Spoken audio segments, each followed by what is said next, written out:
Hi there. Have you ever had an impression about someone, an opinion about a particular person without even knowing that it may not be true?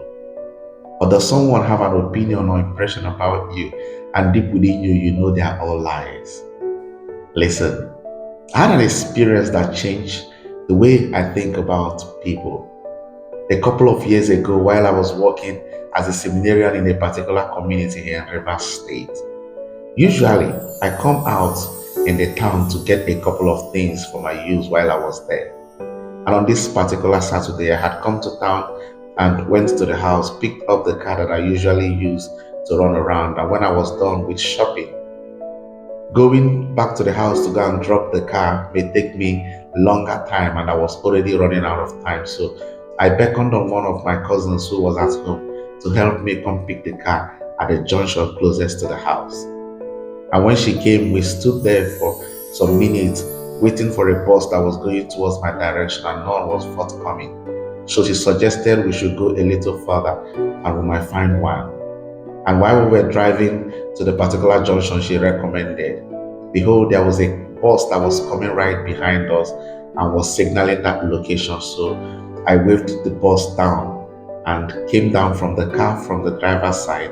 She came down from the passenger side, and we both met at the trunk of the car. And in our usual way, because we were so fond of each other, she gave me a hug and pecked me and said, "I'm going to miss you." And I said, "I will miss you too." And immediately I entered the bus. Don't forget that the people inside the bus were just packed behind us, and they, of course, have seen all this.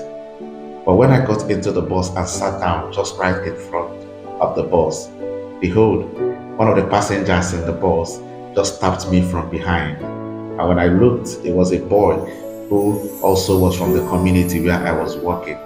And he greeted me in a very funny manner. He said, "Reverend." I didn't need a prophet to tell me what that reverend meant. It was not out of reverence, but it was more of, "I saw you." And I kept saying to myself, how do I even defend this? How do I even explain this?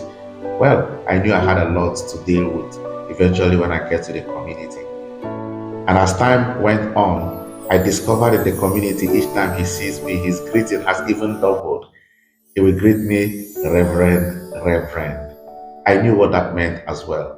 And most times in the company of his friends, while I pass and he greets me in that usual manner, immediately I pass, I look behind and I see that they're all looking at me. So a lot of rumors even may have been moving around about me.